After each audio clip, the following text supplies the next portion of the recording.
Hey everyone, my name is Aiden, and every week I love to post a Hebrew lesson on Monday morning, and we've done 10 lessons so far, and I thought since we did another 5 since our last review video, we could do another review video. So we're going to review the last 5 letters and words that we've learned so far in our Hebrew lesson series. It's been a blast. I've really been enjoying it. I hope you've been enjoying learning a little bit of Hebrew each week. But we're going to jump right in. Here is our 5 last letters. We'll start on the right side because if you remember, when you read Hebrew, you read right to left. Fun fact. So a few weeks ago, our 6th letter, this is the Vav. And the Vav is special because when you put a Vav in front of a word, it means and.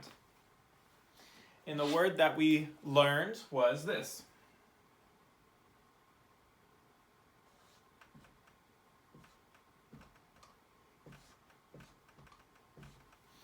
We learned the word vayahi, and this means and it happened. This is what you kick off a little piece of narrative in the Old Testament. And it happened, and then you tell your story. That's how you kick off a new piece of the story. So there you go. Then in week number 7, we had the Zion, which makes a z noise.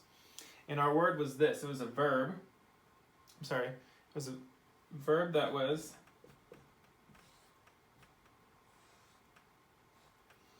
zachar.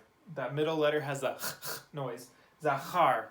And this verb means to remember. A lot of times, the prophets of the Old Testament used it to talk about God and how he would always remember Israel. Zachar, to remember. Then we had chet, a very famous letter because it's used in chesed, one of the most famous Hebrew words. But our word this week wasn't hesed, it was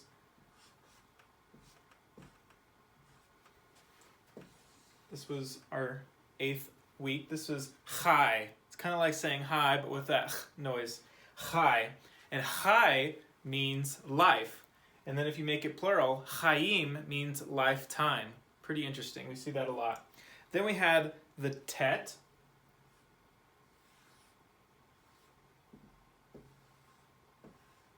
This word is pronounced tov. Tov. And tov means good. This word is used a ton in the first chapter of the Bible, Genesis chapter 1, when God sees all that he created and he says 7 times that it was good. Tov means good. And last, the letter we learned last week is the Yod, this little guy right here, the smallest Hebrew letter. And we learned this word.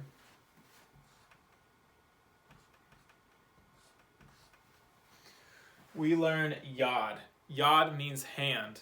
And the verse that we learned talked about the hand of God reaching out and delivering Israel out of Egypt. So there you go. That was the last 5 weeks of letters and words that we've learned in our Hebrew lesson series. And now I want to jump into a verse and we can translate it live and have some fun with that. So check that out right now. All right, here we go. We got a ton of Hebrew letters on the board. This is one of my very favorite verses in the entire Hebrew Bible, and it's a really awesome verse that I think is very useful for us today. I'm going to translate it word by word, and we're going to learn a little bit as we go and have a ton of fun. So here we go. We have va'atem, but you, chashavtem, but you meant. And then right here we have ra'ah. Ooh, evil, ra'ah. This means evil or bad or something like that. So, but you meant evil, ale, for me. But you meant evil for me. Pause, comma right there. God, Elohim means God. God, chashava, meant la tova. This means good. For good. So far we have, but you meant evil for me, God meant for good.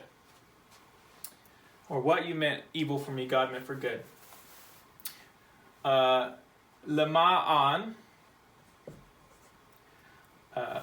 asho, God meant for good, to make